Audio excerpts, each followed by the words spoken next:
Hey pilots, DrainMan here, and today I have got a very special video. In today's video, we're going to be checking out the brand new, all new SpeedyBee V2. Yes, there was a V1, and yes, it was hot, but there's a V2 now. It's a freestyle frame. We're going to check it out. We're going to open it up. We're going to build it, and we're going to see what's so good about it.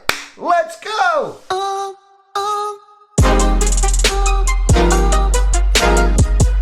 All right, pilots, let's dive right in. Real quick, before I open the box, because I know you want to see what's inside. I know I want to see what's inside. The V1 was $69.99.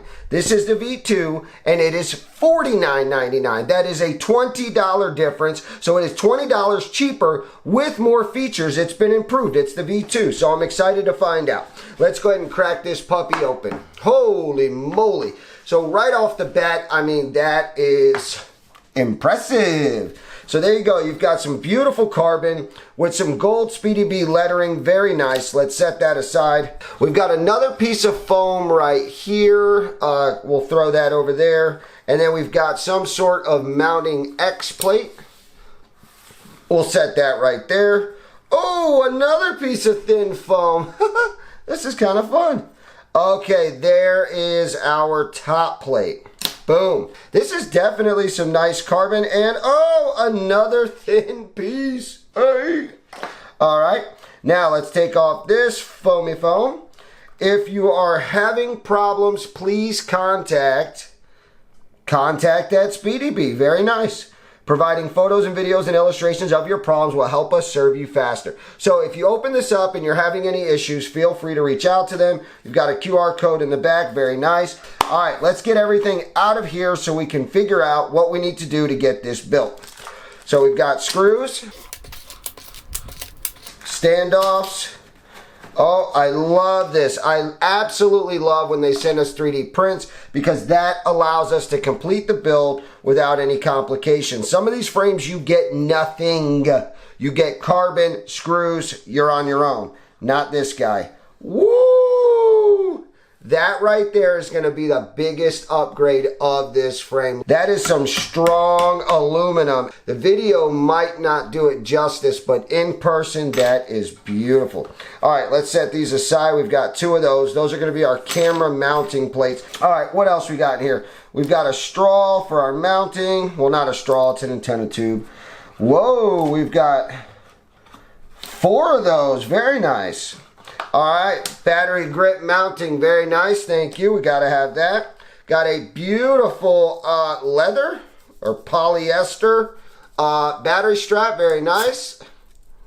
Oh yeah, nice and strong with the metal buckle, and the yellow just stands out. All right, what else is in here? Arm 1, arm 2, arm 3, arm 4, and we're done. We are to the bottom of the box. Thank you, have a good day. Come on, you know I'm just kidding. All right, so there we go. So that's done, ready to go. All right, and look at this hunk of pile of mess. Let's clean this up. Oh, wow, looky here. So look at that. That is $50 worth of frame. All right, let's go ahead and get these screws out of the baggies.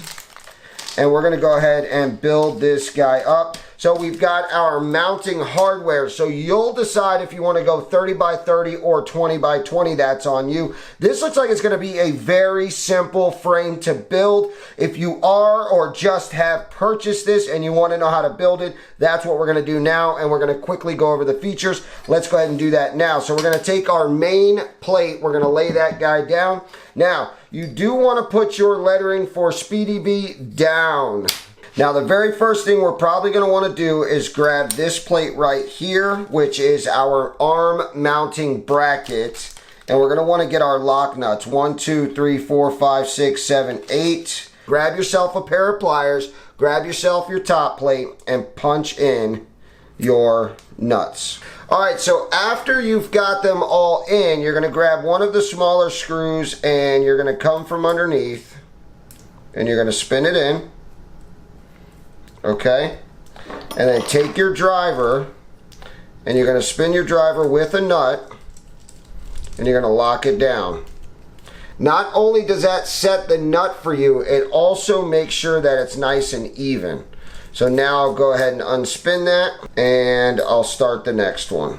And that's all I'm doing, is I'm spinning it inside with nothing. I've got absolutely nothing there. And then I'm gonna lock it down. And when I get tight, I'm gonna keep going past tight until I actually see the lock nut sink inside and totally set itself. All right, so I'm literally doing the last one now, and you might think like, what a pain in the neck, I don't want to deal with this, but I'm telling you, lock nuts are great. When you build a frame with lock nuts, you're looking good, you're feeling good, everything is strong and snug. All right, so now you've got your lock nuts on and tight. The next thing you're gonna do is you're gonna grab your bottom plate. With your bottom plate, first you need to decide, are you going 30 by 30 or 20 by 20, because you can gladly mount both. I am going 30 by 30. So I am going to flip this upside down, and I'm gonna put my long screw down in the 30 by 30 mounting hole, just like that. The next thing I'm gonna do is I'm gonna flip it back over, and I'm gonna grab my first arm. Now it's very important that you make sure these are lined up, and that is like that. So you drop that in. All right, now if you'll notice, it kind of clips in, which is super awesome the way that that grabs. I don't know how it's going to hold up strength-wise. We'll have to find out in the field once we go to testing this guy, but that is what that should look like. So what we're going to do now is we are going to take our next screw size. You've got a medium and you've got a schmedium. You're going to want to grab your schmediums, and you're going to come up through that hole that meets your bracket. So if you're unsure, because there's two holes there, lay your bracket on top, kind of like that, and take a look down. That's that hole. There's some that are longer than others. Do you see how you've got the shorter one and you've got the longer one? The longer one is not going to go right here. It's actually going to go right here, because it's going to go through the arm and then hold a standoff. So we're going to take the one that's not as long, and we're going to drive it through the arm, through the bottom plate, and then it's going to go into our actual mounting bracket, which is pretty awesome. Now you need to be mindful, there's different ways to mount this.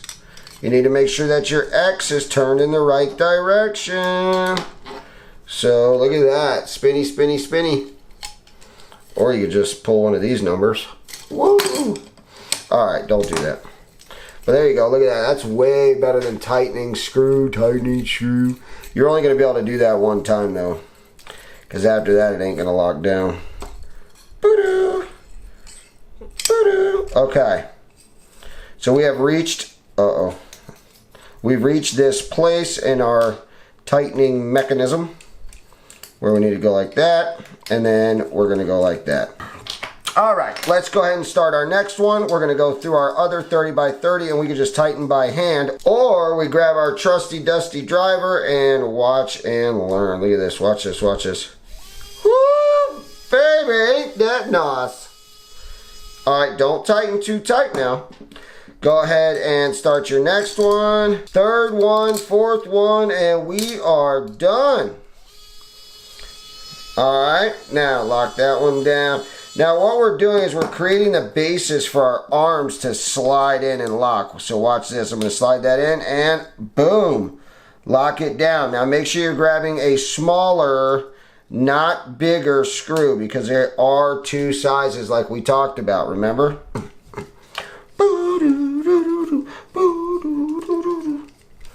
Alright, come on, get in there. Alright pilots, so here's what we've got. We've got our frame nearly done. We've got our whole mounting stack apparatus all connected. All the screws are in, but they're not tight by any means, and we're ready to lock this down. All right, so there you go. They're all pretty much snugged up, right? So the frame, I mean, this is just, look at this.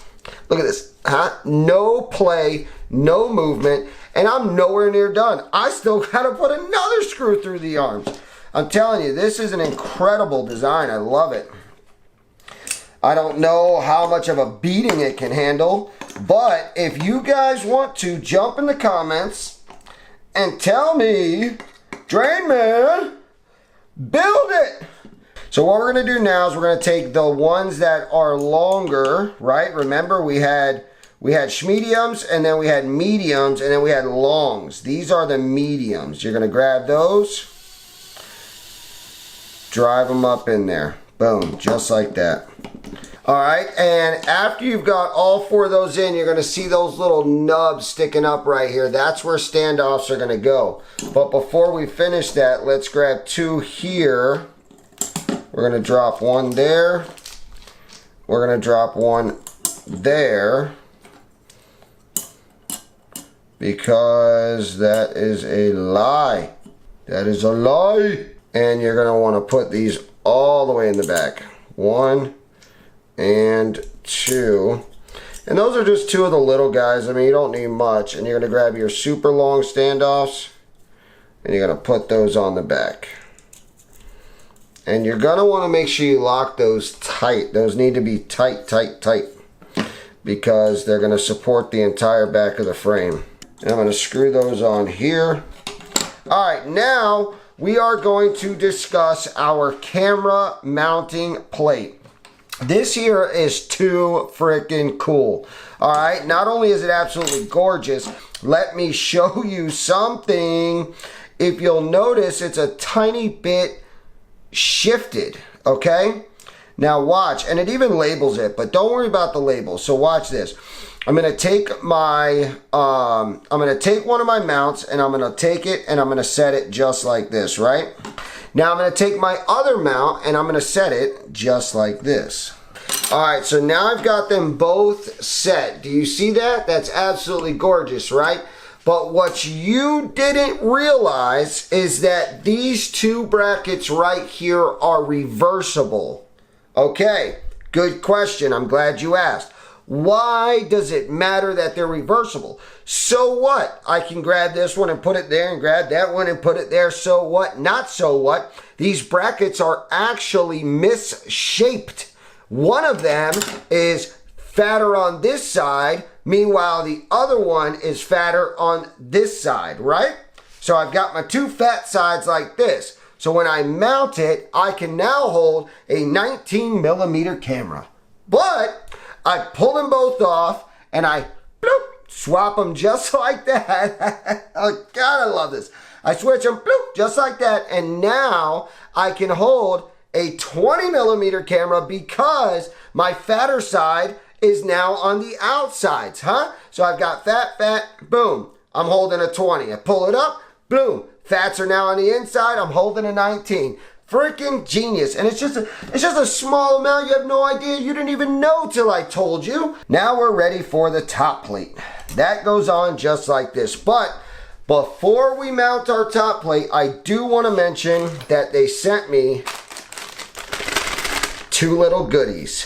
Why? Why did they send me these 2 little goodies? Because I'm a DJI type of guy. And these are 2 DJI options that you can get too if you want to. Make your freaking quadcopter fit for what you got. This mounts the DJI antennas along with an option for an Immortal T if you want to. We're not done. We've also got the XT60 mounting piece. That is super awesome. You can just punch this on, you know, wherever, like maybe like right here or something.